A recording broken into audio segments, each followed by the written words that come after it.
Don't go anywhere. Being in a bald eagle nest is surreal. This is a wild animal.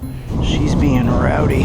It's very capable of hurting you if you're not careful, so you have to take your time. A little rough, huh? Sorry about that. It's an experience that's hard to describe. My name is Jim Campbell Spickler, and I'm a forest canopy ecologist and a wildlife biologist. And I'm pretty sure I have the best job in the world.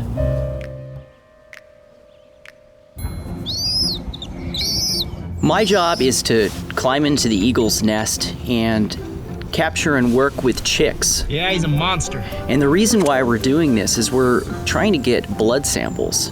And we can use those blood samples to look at environmental contaminants and how they get into the bald eagle's food source. You're gonna make me chase you, huh? Why don't you come off there? Come down. It's a challenging species to work with. It's got a really sharp hooked beak, and its talons are big and powerful, and you don't want to let them grab a hold of you because they can really do some damage. All right, let's go down. This is a wild animal, so you never know what can happen.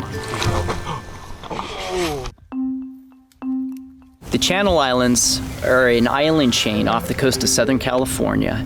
These guys don't look too bad. They're a desert island system. You get out there and you can stand on top of these bluffs and you can see the Pacific, a whole 360-degree view of just the most beautiful ocean you can ever imagine. You've got not only bald eagles, you have peregrine falcons that are nesting on the sea cliffs. Just tell me if she's coming in. You've got a host of different seabirds, and it's just a magical place. Our research, it may look invasive, but really, one of our primary concerns is the safety of these young birds that we're handling. So we go to great lengths to ensure that we don't injure them, and that when we put them back in the nest, they're just as well off as when we first encountered them. I like you. The bald eagle is our national bird, so it's quite an honor for me to get to work with this species. Quite often I'll just sit in that nest for a moment and just take in the view and just think, wow, you know, it's just an honor to get up there, be able to share that view and that experience with them just for that moment in time.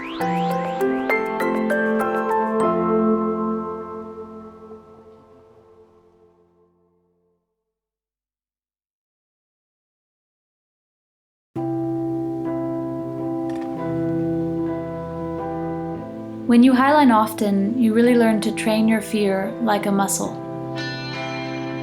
Sometimes the height isn't the scariest part. Sometimes it's the exposure, which is how much space you can perceive around you.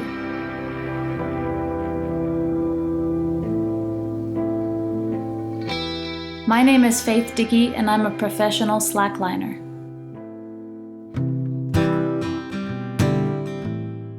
So slacklining is the umbrella term for all the different facets of walking on a flat, woven band. One of these facets is highlining, which is walking a slackline high off the ground. One of the best ways to train for highlining is setting up slacklines over water. When the current is passing underneath you, you automatically start to fall that same direction, and it's almost like you're not in control of your body. And that's great practice for highlining, because in highlining, when you're dealing with all the fear and adrenaline, oftentimes it feels like you're not in control of your own body either.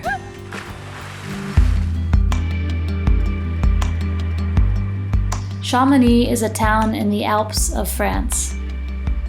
And it's one of the places that really drives me in highlining. What's different about highlining in the Alps is that the whole experience is more intense. Being that high off the ground, you look at the valley below and the houses are just tiny specks. They look like toys. It's unbelievable. One of the highlines that I walked recently in Chamonix was on Aiguille du Midi. And when we reached the top, it was a totally clear blue sky, and we were surrounded by peaks. But during the process of rigging, the clouds started to roll in. It was like an acid trip walking the line. I was out there in space and exposure trying to balance, and the line was swinging beneath me. Meanwhile, these huge white clouds were passing, and the line would disappear, the anchor would disappear, and then it would reappear. And there was no way to control it. I just had to hang on. Yes! The beauty of the mountains is awesome, and yet it is a landscape that demands focus and respect. Alpine highlining is the purest form of the sport I can think of.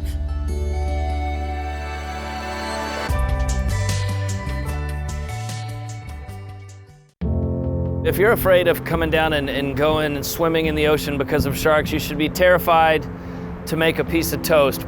400 people died last year from defective toasters, whereas less than 10 did from sharks.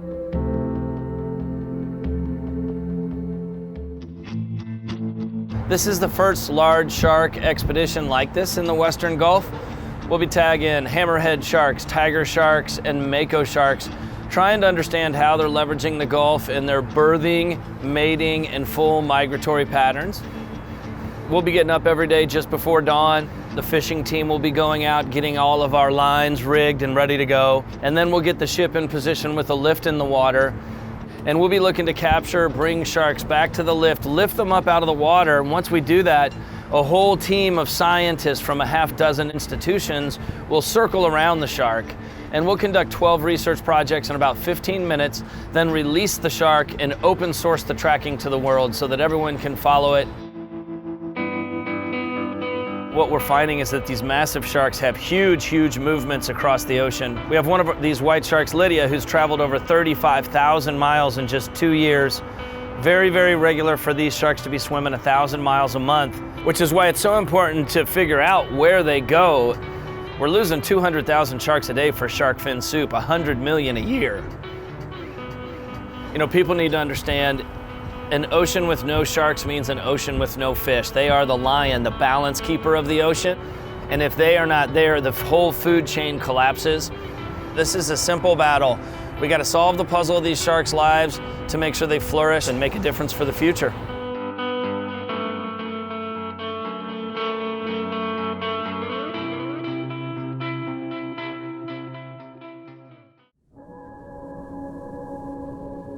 Feeling cold is physically painful.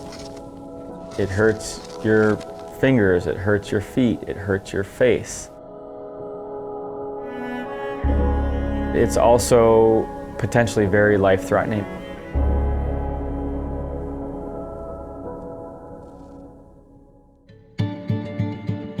My focus really is anything cold. So if there is ice or snow or a cold breeze, I want to go there. But I've focused mostly on the polar regions, both in the Arctic and Antarctic. Only 48 people have completed the unsupported, unaided expedition to the North Pole, compared to Mount Everest, where 6,000 people have summited. It's the most difficult expedition on the planet to a place that few people understand. A lot of what we see on an expedition to the Arctic Ocean is nothing. It's like being on the inside of a ping pong ball, basically. You can't see any sort of differentiation from the sky to the horizon to the snow surface. It's also incredible to look out on a clear day and see the sheets of ice that are rafted together like blocks as big as houses, pressured in these amazing, incredible shapes. You can't help but just stop and be amazed. This is my third expedition to the North Pole. The Arctic Ocean is changing very quickly compared to a lot of other places. Scientists estimate that the Arctic Ocean will be ice-free in less than 50 years in the summertime. Unfortunately, we find ourselves not doing these adventures because they're there anymore, but because they might not be there in the future. Our North Pole trip realistically may be the last of its kind in history, and so it was very important for me to do this adventure so that people have an idea of what this place is like right now, so that we can look back and say, this is what we once had.